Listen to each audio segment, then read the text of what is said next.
हजरत अबू हुरैरा रज़ी अल्लाह तआला अन्हु से रिवायत है कि रसूलुल्लाह सल्लल्लाहु अलैहि वसल्लम ने फरमाया, क़यामत कायम ना होगी यहाँ तक कि मुसलमान यहूदियों से जंग करें और मुसलमान उन्हें कत्ल कर दें। यहाँ तक कि यहूदी पत्थर या दरख्त के पीछे छुपेंगे तो पत्थर या दरख्त कहेगा, ऐ मुसलमान, यह यहूदी मेरे पीछे है, आओ और इसे कत्ल कर दो, सिवाय दरख्त गरकत के, क्योंकि वो यहूद के दरख्तों में से है। यहूदियों के स्कॉलर्स और मुहक्किक कुरान और हदीस का मुताला करके अपनी तरक्की की राहें खोलते और मुसलमानों की कमजोरियों पर गिरफ्त करते आ रहे हैं। यही वजह है कि यहूदियों ने हदीस मुबारक पढ़ने के बाद गरकत को अपना पासबान शजर करार दे रखा है और उसकी काश्त को अपने लिए नेमत समझते हैं। यहूदी जानते हैं कि आका दो जहां हजरत मोहम्मद मुस्तफ़ा सल्लल्लाहु अलैहि वसल्लम की जुबान मुबारक से निकलने वाला हर लफ्ज सच्चा है और हर कीमत पर पूरा होने वाला है। चनाचे यहूदी इस हदीस की रोशनी में गरकत की काश्त में लगे हुए हैं ताकि मुसलमानों से जंग के दौरान जब इस जमीन की हर चीज पुकार पुकार कर कहेगी, ऐ मुसलमानों, ये यहूदी मेरे पीछे छुपे हैं, इसे कत्ल कर दो, तो उस वक्त यही दरख्त गूंगा बनकर उसके पीछे छुपे हुए यहूदी की पनाहगाह बन जाएगा।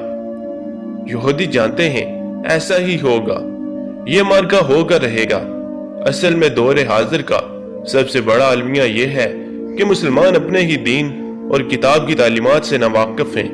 यही वजह है कि दिगर मज़ाहिब ने इन तालीमात की हक़ानियत को आजमाने के बाद इन्हीं का मुतालिया करके इन्हें कमजोर ईमान मुसलमानों के खिलाफ इस्तेमाल करने का सिलसिला शुरू कर रखा है। मुसलमानों से ज्यादा गैर मुसलमों खसूसन यहूदियों ने इस्लाम की तालीमात को पढ़ा है, गौर और इन पेशीन गोइयों पर ज्यादा अमल किया है जो उन यहूदियों के खिलाफ हैं। इसके बरक्स उन्होंने इस पर अमल भी शुरू कर दिया है, जिसमें से एक मुहिम उनकी गरकत दरख्त की काश्त है और इस मकसद के लिए यहूदी पूरी दुनिया में इजलास मुनक्किद करते हैं, इसके फवाइद बताते हैं। यहूदियों को मुसलमानों से इतना डर है कि शायद यही वजह है कि इस्राएली हुकूमत पिछले 40 सालों से गरकत की शजरकारी में मसरूफ है। एक अंदाजे के मुताबिक इसराइल में 2010 तक 24 करोड़ गरकत के दरख्त लगाए जा चुके हैं और इसराइल में चलने वाली ट्रेनों के अतराफ तकरीबन 30 से 40 किलोमीटर तक लाइन पटरी के दाएं और बाएं जानब सिर्फ गरकत ही लगे हुए हैं, ताकि जब फिलिस्तीन की जानब से कोई रॉकेट या बम दागा जाए तो वो उससे बच सकें। इस शजरकारी मुहिम के पीछे एक मकसद तो ये है कि वो अपनी हिफाजत कर सकें और दूसरे ये कि जितनी ज्यादा जगहों पर गरकत लगेंगे उतनी जगह या जमीन वो अपने कब्जा में कर सकेंगे। यहाँ एक बात मैं बता दूं कि मकबूजा बैतुल मक़दिस के जाफा दरवाजे के बाहर भी गरकत बड़े पैमाने पर लगाया गया है, जहाँ हजरत ईसा अलैहिस्सलाम दज्जाल को कत्ल करेंगे और इस जगह पर एक एयरपोर्ट भी तैयार किया जा रहा है। पिछले 40 साल से यह शजरकारी की मुहिम तेज तो जरूर हुई है, लेकिन अगर तारीख पर गौर किया जाए तो पता चलेगा कि पिछले 100 बरसों में से इस मुहिम को चलाया जा रहा है ताकि गरकत बाकी रहे, और बाकी रखने के लिए यहूदी अपने त्योहारों के मौका पर एक दूसरे को गरकत का पौधा पेश करते हैं और ताकीद करते हैं कि इसे मजीद फैलाएं। यहूदी अपने कामों में तो मसरूफ ही हैं, लेकिन सबसे हैरान कुन बात यह है कि इस दरख्त की शजरकारी और काश्त हमारे दुश्मन मुल्क हिंदुस्तान में मोदी के बरसरे इक़्तिदार आने के बाद यहूदियों की आलाकार और उनके इशारों पर नाचने वाली और हाँ में हाँ मिलाने वाली तंजीम RSS बजरंग दिल ने यहूदियों के तमाम कामों का ठेका ले रखा है और गरकत की शजरकारी इतनी तेजी से अंजाम दी है कि सिर्फ महाराष्ट्र में 5 करोड़ गरकत के पौधे लगाने का टारगेट पूरा कर रही है, जिसमें से 3 करोड़ गरकत लगाए जा चुके हैं, जबकि राजस्थान में भी इतने ही गरकत के पौधे लगाए जाने हैं। इनसे अपनी दोस्ती को अटूट साबित करने के लिए अल गरकत नामी जिस दरख्त की शजरकारी के अलावा काश्त भी शुरू कर रखी है, इस गर्ज से जहां इसराइल में गरकत नामी इस दरख्त की काश्त के लिए आवाम से फंड्स लिए जाते हैं, वहां इसको कपड़ों पर भी नक्श किया जाता है। और अब तो नई बेरा नौजवान नस्ल बगैर तहकीक कुछ भी ओढ़ने बिछोने और पहनने के लिए पागल हुई जा रही है।